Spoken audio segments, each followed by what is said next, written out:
आशा करते हैं कि आप लोग बहुत ही अच्छे होंगे और मन लगा करके आप लोग पढ़ाई करते होंगे। तो आइए आज की क्लास में फिर से स्टार्ट करता हूं वही प्रश्नावली के साथ, प्रश्नावली 1.3। इससे पिछली वीडियो में प्रश्नावली 1.3 के हमने दो क्वेश्चंस को बहुत ही अच्छी तरीके से बताया था, और आज की क्लास में उस दो क्वेश्चन के आगे जो नेक्स्ट क्वेश्चन है उनको भी हम लोग बहुत ही अच्छी तरीके से देखेंगे। मुझे आशा है कि आप लोग को ये वीडियो बहुत ही अच्छा लगता होगा। अगर मेरे प्यारे बच्चों, अगर हमारा क्लास आपको अच्छा लगता है तो प्लीज इस चैनल को ज्यादा से ज्यादा सब्सक्राइब करें और अपने दोस्तों में शेयर करें। तो चलिए क्लास को स्टार्ट करते हैं और इस प्रश्नावली को हम लोग देखते हैं कि इस प्रश्नावली में सवाल क्या है।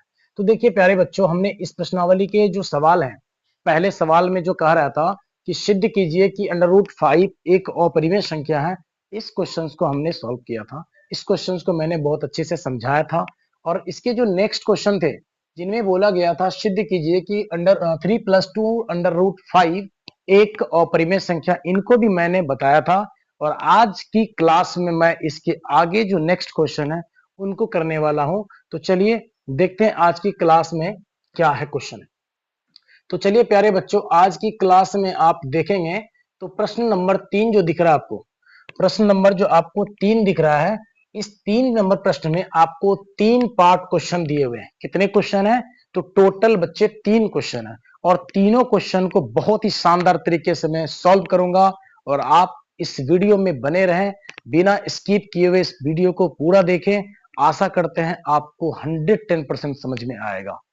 कोई ज्यादा भारी नहीं है, लेकिन आपके एग्जाम के लिए ये चैप्टर बहुत ही जान होने वाला है बच्चे। इस चैप्टर से एक क्वेश्चन 100% आपको बिहार बोर्ड के एग्जाम में बच्चे से पूछे जाते हैं, सीबीएसई के एग्जाम में भी ये क्वेश्चन आता है। और ये क्वेश्चन आपको 5 नंबर में पूरे आता है बच्चे। टोटल 5 नंबर के क्वेश्चन होते हैं। तो चलिए सॉल्व करते हैं। पहला क्वेश्चन इसमें हमारे प्यारे बच्चे है कि 1/√2, यानी 1/√2, इनको आपको बताना है कि यह अपरिमेय संख्या है। मतलब सिद्ध करके दिखाना है, प्रूफ करके दिखाना है कि निम्नलिखित, जो निम्नलिखित का मतलब होता है जो नीचे लिखा हुआ आपको दिख रहा है, इस संख्याओं के बारे में बोला जा रहा है। एक्चुअली में ये संख्याएं जो आपको दिख रही है, एक्चुअली में ये संख्याएं प्यारे बच्चे अपरिमेय ही है, इरेशनल नंबर ही है। बट आपको दिखाना होगा, आपको सिद्ध करना होगा, आपको प्रूफ करना होगा कि हाँ भाई ये जो है, ये जो नंबर है सच में अपरिमेय संख्या है। तो चलिए इनका पहला प्रश्न है 1/√2। तो इनको हम लोग देखते हैं। क्वेश्चन हमारे सामने है। देखिए सवाल कह रहा है 1/√2, इनके बारे में बोला जा रहा है अपरिमेय दिखाने। तो सबसे पहले अगर हमें इस तरह के क्वेश्चन में अगर बोला जाए कि इस सवाल को आपको अपरिमेय दिखाना है, तो ठीक हमें इसका विपरीत मानना होगा, ठीक हमें इसका उल्टा मानना होगा। तो हम लोग क्या मानेंगे? अपरिमेय दिखाने की बात की जा रही है तो हमें क्या मानना होगा? परिमेय मानना होगा। क्या मानना होगा प्यारे बच्चे? परिमेय मानना होगा। तो चलिए परिमेय मानते हैं। तो सबसे पहले हम लोग यहाँ लिखेंगे हल या फिर सॉल्यूशन, और हल में लिखना होगा माना कि 1/√2, 1/√2 एक क्या है? परिमेय संख्या। क्योंकि क्या दिखाना है? अपरिमेय दिखाना है तो हमें परिमेय मानना होगा। अगर अपरिमेय दिखाना है तो परिमेय मानना होगा। माना कि 1/√2 एक परिमेय संख्या है, एक परिमेय संख्या है, एक परिमेय संख्या है। कोई दिक्कत वाली बात नहीं है, बिल्कुल सही है। हमने लिख दिया, हमने उल्टा मान लिया, हमने विपरीत मान लिया। चलिए, जब आप इस नंबर को प्यारे बच्चे आपने क्या माना? एक परिमेय संख्या माना। तो परिमेय किसे कहते हैं? तो ऐसी कोई भी संख्या जिसे हम p/q के रूप में, जिसे हम बट्टे के रूप में रख सकते हैं, p/q के रूप में रख सकते हैं, उसे हम परिमेय संख्या कहते हैं। तो जब हमने 1/√2 को परिमेय संख्या माना है, क्या माना है? परिमेय संख्या माना है, तब आपको क्या करना होगा? तब आपको 1/√2 है बाबू, इसको आपको p/q के रूप में रखना होगा, क्योंकि परिमेय मानते हैं। और परिमेय मानने का मतलब है कि इसे p/q के रूप में रख देना है। अब नेक्स्ट स्टेप हमारा क्या होगा? नेक्स्ट स्टेप में हम क्या करेंगे? क्रॉस मल्टीप्लाई करेंगे। क्या करेंगे? कोना कोनी गुना करेंगे। तो चलिए गुना करके देखते हैं। √2 और p को गुना करने से आपको √2p आता है, कोई दिक्कत नहीं सर जी। q को 1 से पढ़ेंगे, गुना करेंगे तो q आएगा। ठीक है, इतना तो आप जानते हैं। अब देखिए जरा क्या करेंगे, रूट है इनको हमें हटाना होगा। मैं बार बार बताता हूं, इस रूट को हटाने के बाद ना परिमेय होगा, तो हमें उस परिमेय पे ला करके चेक करके देखना है कि एक्चुअल में ये परिमेय है या अपरिमेय है। एक और बात अगर आप लिखना चाहें तो आपके लिए बहुत ही फायदेमंद है। आपको यहां लिखना है जहां जहां P व Q एक पूर्णांक है या एक धन पूर्णांक है, एक पूर्णांक है बच्चे या फिर धन पूर्णांक, एक पूर्णांक है, लिख दिया। P व Q एक पूर्णांक है तथा, और एक लाइन लिखना होगा, तथा P और Q का P और Q का सहअभाज्य, P और Q का सहअभाज्य बेटा एक है। क्या है? एक है। लिख दिए गुरुजी, इतना तो हम लिख सकते हैं, कोई दिक्कत नहीं है। 1/√2 को हमने तुलना कर दिया P बाय Q के रूप में, क्योंकि हमने माना इसको परिमेय संख्या। अब इसके आगे लिख देना कि P व Q जो है हमारा एक धन पूर्णांक है, साथ ही साथ P और Q का सहअभाज्य यानी कि मौसौ एक है। ठीक है, तब ये परिमेय है। तो अब आगे का हमारा जो स्टेप होने वाला, अब क्या करेंगे प्यारे बच्चे, अब आपको क्या करना है देखिए, अब क्या करेंगे तो स्क्वायरिंग बोथ साइड, या फिर आप लिख सकते हो हिंदी मीडियम वाले बच्चे, दोनों तरफ वर्ग करने पर। तो यहाँ पे हमारा जो नेक्स्ट लाइन होगा वो होगा दोनों तरफ वर्ग करने पर, या फिर squaring both side, squaring both side. Okay, अब दोनों तरफ वर्ग करेंगे, क्योंकि देखिए अगर आप कहेंगे सर जी हमें तो रूट हटाना, उनमें लगा देते उनको हटा देते, नहीं बेटा ऐसा नहीं करना है। आपको जब भी कोई भी काम करना है, अगर आप वर्ग कर रहे हो ना, तो दोनों साइड करना होगा। अगर आप कोई भी काम करोगे तो बायां पक्ष और दायां पक्ष दोनों में करना पड़ेगा। तो हम लोग क्या करेंगे, दोनों तरफ वर्ग करेंगे। तो इसमें पहले क्या दिख रहा है, √2p, इसका बेटा वर्ग कर लेंगे, बराबर के बाद क्या दिख रहा है, q, इनका वर्ग कर लेंगे। कोई दिक्कत नहीं सर जी, इतना तो कंप्लीट है। चलिए अब देखिए, ये जो स्क्वायर दिख रहा है, ये जो आपको वर्ग दिख रहा है, इस वर्ग से ना अंडर रूट खत्म हो जाता है, क्योंकि हमने बताया था पिछली वीडियो में, अंडर रूट का जो मान होता है बेटा 1/2 होता है, और ये जो स्क्वायर वाला 2 है वो 2, उस 2 को खत्म करने के बाद हमारा जो प्रॉपर नंबर बचता है वो हमारे पास बचता है, यानी अंडर रूट खत्म हो जाता है। तो स्क्वायर से रूट गया, बचा हमारे पास 2, और यहां से p का वर्ग, p वर्ग, बराबर में q का स्क्वायर, q स्क्वायर आएगा। चलिए इतना हमने कर दिया। अब देखिए क्या करना आगे, अब आगे का लाइन में हम लोग करेंगे।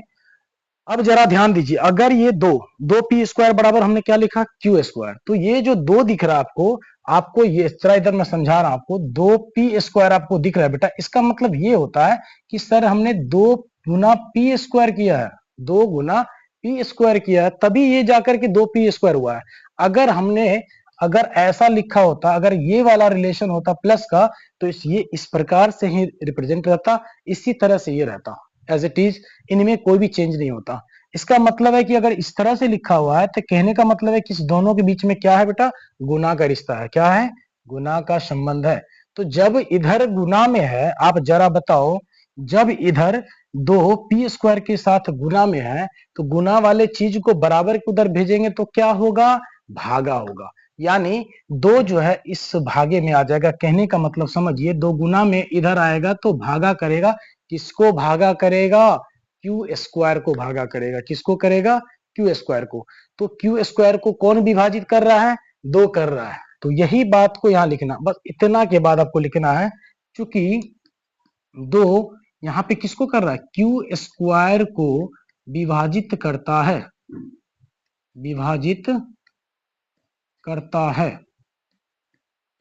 ठीक है, लिख दिया, 2q² को विभाजित करता है। अब जरा सोचिए कि 2 अगर q² को भागा दे रहा है, तो 2q को भी देगा। कैसे देगा आइए बताते हैं।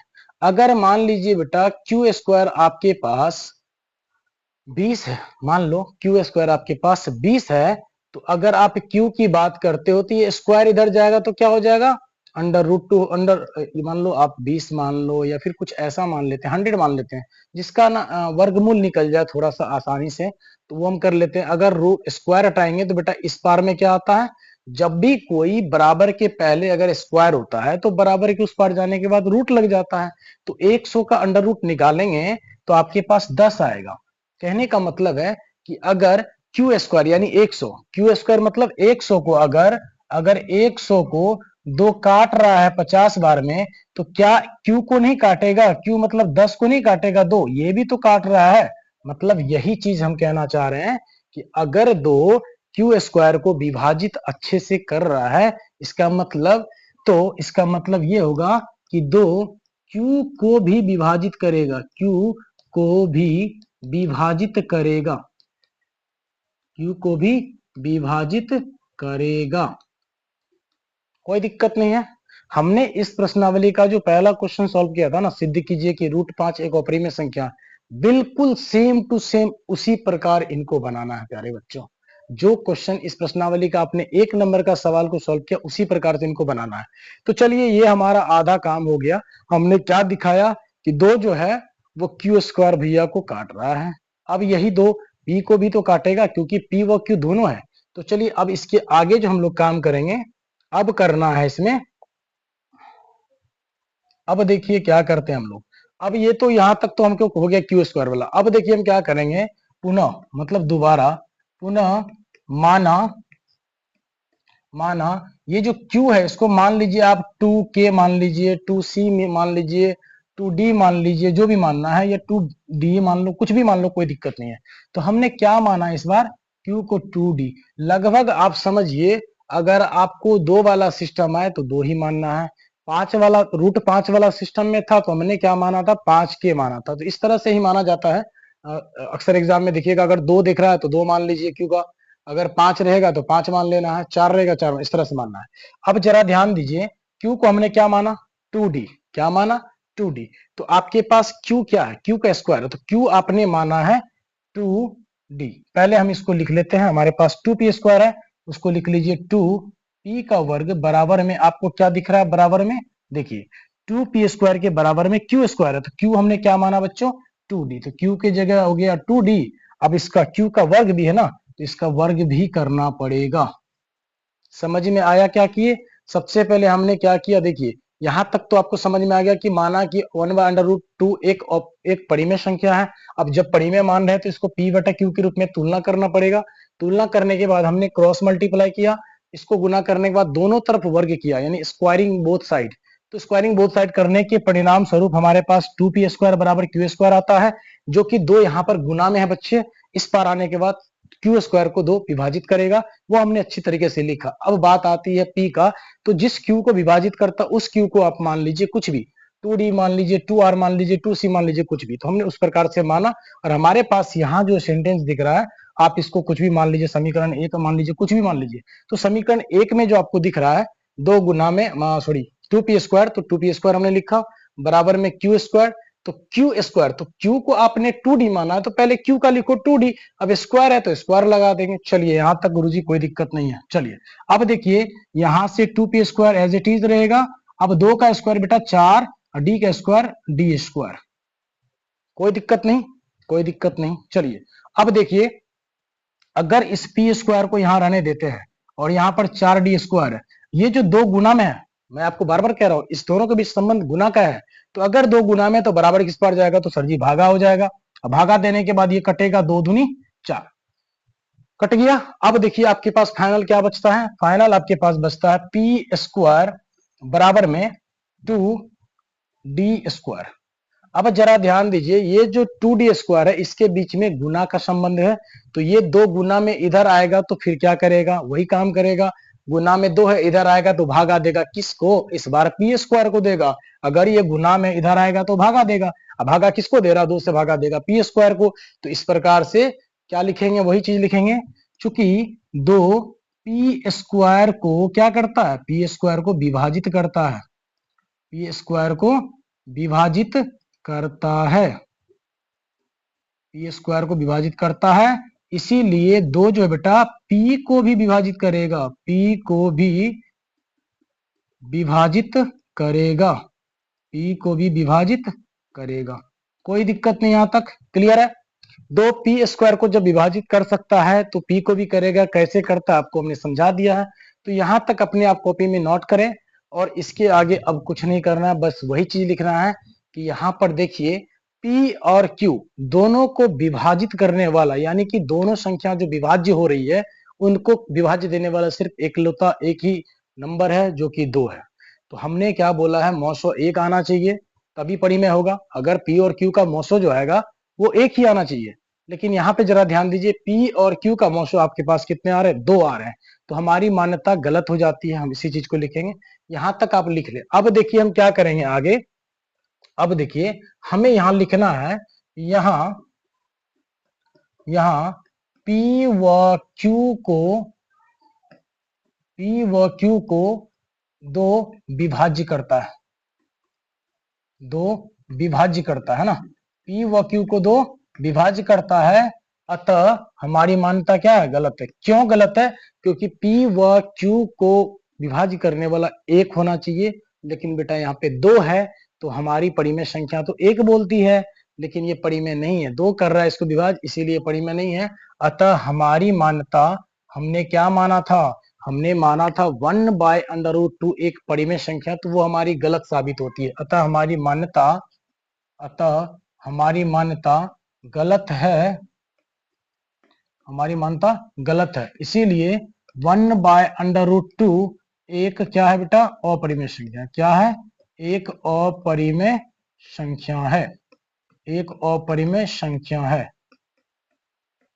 चलिए कोई दिक्कत नहीं। अब इसके आगे लिख दीजिए इति सिद्धम, इति सिद्धम, यानी कि ये परिपूर्ण रूप से अब सिद्ध हो गया। यही आपका फाइनल आंसर है। अगर आपके एग्जाम में ये क्वेश्चन आता है तो आप इस तरह से बना दो, एग्जामिनर आपको पूरा का पूरा नंबर यानी 5 नंबर मिलने वाला है। तो चलिए बढ़ते हैं नेक्स्ट क्वेश्चन की ओर। आई होप कि आप ये इसको समझ चुके होंगे। चलिए अब देखिए आगे हमारा जो सवाल है इसका 3 का दूसरा पार्ट, 3 का जो बेटा दूसरा पार्ट है उसमें बोला गया है 7√5। सवाल है 7√5 एक अपरिमेय संख्या है, इसे सिद्ध करना है। क्या करना है, इसे सिद्ध करके दिखाना है कि 7√5 एक अपरिमेय संख्या है। चलिए इनको भी बनाते हैं हम लोग। तो यहाँ पे हम लोग करेंगे हल, कर दिया हमने हल, कोई दिक्कत नहीं। अब क्या लिखना होता है, जब इस नंबर को कह रहा है सिद्ध करने अपरिमेय, तो ठीक इसका उल्टा मानेंगे परिमेय। तो हम लोग लिखेंगे माना कि 7√5 7√5 एक बेटा क्या है, परिमेय मानना है, परिमेय संख्या है। क्या है, परिमेय संख्या है, परिमेय संख्या है। कोई दिक्कत वाली बात नहीं है। चलिए इतना हमने मान लिया कि एक परिमेय संख्या है 7√5। अब जब आप परिमेय मानते हो तो क्या करना होता है, जब आप परिमेय मानते हो तब आपको 7√5 को दिखाना है P/Q के रूप में। क्योंकि परिमेय माना गया है तो 7√5 की कंपैरिजन किससे करना होगा, P/Q के रूप में। ठीक है, अब देखिए P/Q के रूप में होने के बाद अब जरा ध्यान दीजिए, ये जो 7 बाबू साहब है इस बीच में क्या है, 7√5 का मतलब है बेटा, इसका मतलब है 7 के गुना में √5 है, 7 के गुना में √5 है सर जी। तो गुना में है तो बराबर के उस पार क्या होगा, भागा होगा। अब 7 गुना में है तो यहां से बच गया √5, इसको ऐसे रख दीजिए बराबर में P और बट्टे का Q। अब गुना में है तो क्या आ जाएगा, भागा में आ जाएगा ना, आ जाएगा ना भागा में। चलिए भागा में हमने कर दिया।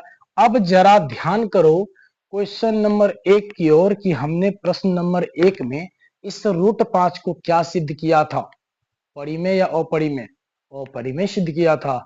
तो हमारा बायां पक्ष क्लियर दिख रहा है, साफ साफ दिख रहा है कि बायां पक्ष जो √5 है वो अपरिमेय संख्या है, और दायां पक्ष P/7Q जो है बच्चों वो एक परिमेय संख्या है, क्योंकि P/Q के रूप में आपको दिख रहा है। तो ये दोनों आपस में झगड़ा करेगा, क्या करेगा, लड़ाई करेगा कि भैया हम तो अपरिमेय संख्या है और आप रहे परिमेय संख्या, बात दोनों में बनेगी नहीं, दाल दोनों में गलेगी नहीं।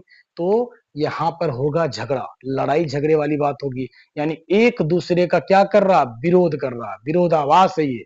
तो हम यहाँ पे लिखेंगे, कुछ नहीं करना, इसमें थोड़ा सा बेटा लिखना पड़ेगा, बाकी सवाल बहुत इजी होता है, कोई भारी नहीं है, सिर्फ लिखना थोड़ा पड़ता है। तो यहाँ लिखेंगे कि यहाँ यहाँ पे आप क्या लिखोगे, यहाँ लिखना आपको कि यहाँ बायां पक्ष।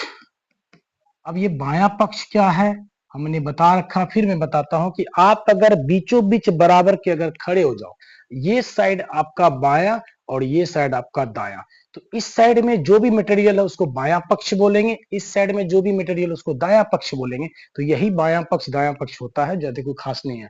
तो यहाँ बायां पक्ष √5 एक क्या है, एक क्या है बेटा, बताओ जल्दी, एक अपरिमेय संख्या है, एक अपरिमेय संख्या है, एक अपरिमेय संख्या है, ठीक है। तथा या लेकिन, जो लिखो तथा या लेकिन, तथा दायां पक्ष, तथा दायां पक्ष जो है आपका दायां पक्ष क्या है, P/7Q, P/7Q एक क्या है बेटा, एक परिमेय संख्या है, एक परिमेय संख्या है। चलिए बस इतना ही लिखना है कि जो आपका बायां पक्ष √5 है वो एक अपरिमेय संख्या है और दायां पक्ष जो P/7Q है वो एक परिमेय संख्या है। तो अतः यह एक दूसरे का बेटा क्या है, विरोधाभास। अतः यह एक दूसरे का एक एक दूसरे का एक दूसरे का विरोधाभास है, एक दूसरे का विरोधाभास है, एक दूसरे का विरोधाभास है। मतलब ये दोनों आपस में एक दूसरे को विरोध कर रहा है, टेंशन कर रहा है, तो एक दूसरे का विरोधाभास है। इसीलिए 7√5 जो है बेटा वो एक अपरिमेय संख्या, एक अपरिमेय संख्या है, अपरिमेय संख्या है, एक अपरिमेय संख्या। बस अब लिख देना नीचे में हेंस प्रूव्ड या इति सिद्धम, नीचे आप लिख दो इति सिद्धम या हेंस प्रूव्ड, कंप्लीट है। तो ये इतना आसान क्वेश्चन था, ये इतना आसान था। अब लेकिन एक चीज है, इस प्रश्नावली से आपको निश्चित रूप से एक क्वेश्चन आएगा, हर साल बिहार बोर्ड में, सीबीएसई बोर्ड में पूछा जाता है और 5 नंबर का होता है। तो मैं आशा करता हूं कि बिना इस वीडियो को स्किप किए हुए पूरा का पूरा सॉल्यूशन देखना बेटा, निश्चित रूप से आपको ये सवाल फंसने वाले हैं एग्जाम में और अच्छे नंबर मिलने वाले हैं। तो इन पे जरा मेहनत करना ज्यादा।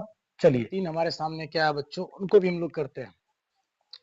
ये भी बहुत आसान है, कोई ज्यादा नहीं। इसमें भी आपको जो क्वेश्चन दे रखा है 6 + √2, इनके बारे में बोला जा रहा है कि 6 + √2 जो है वह एक अपरिमेय संख्या है, इन्हें आप सिद्ध करके यानी कि प्रूव करके दिखाइए। तो बस वही काम करना है बेटा, जो हमको क्या बोला गया, अपरिमेय है आपको दिखाना, तो ठीक इसका उल्टा मानना। अगर अपरिमेय सिद्ध करने बोल रहा तो आपको परिमेय मानना है।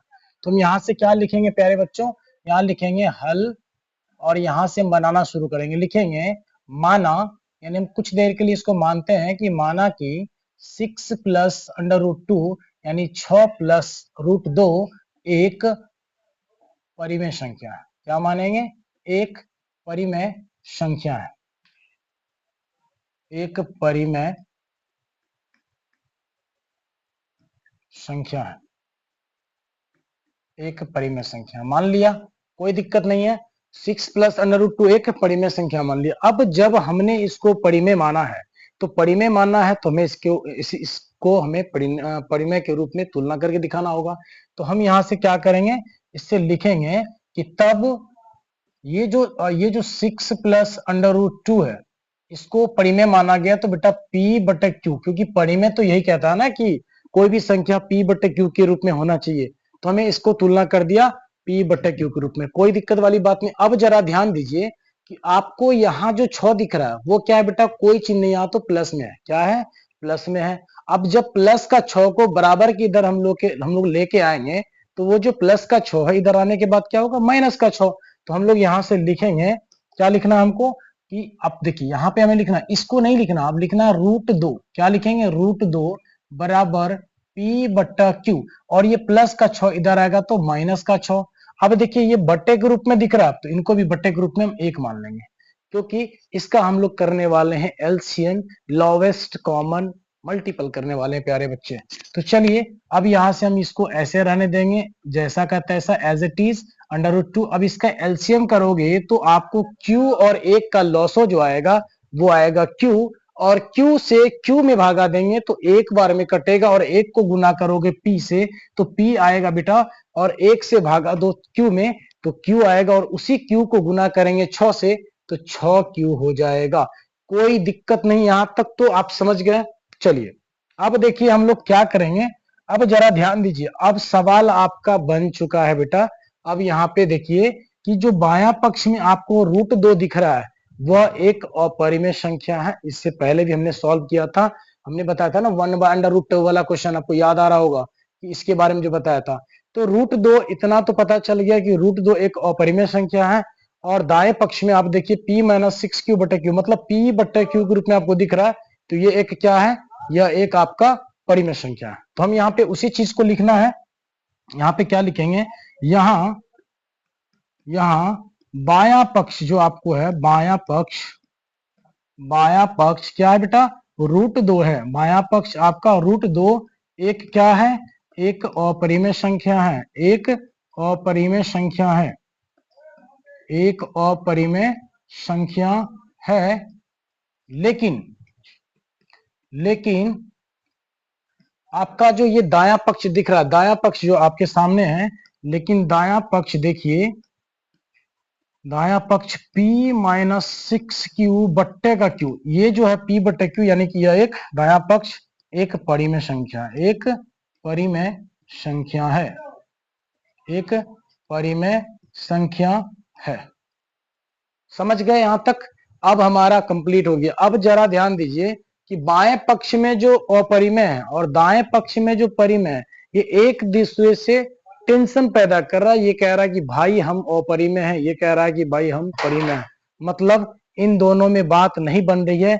इसका मतलब ये एक दूसरे को विरोध कर रहा है। तो हम इसी बात को लिखेंगे, अतः यह एक दूसरे का विरोधाभास है, एक दूसरे का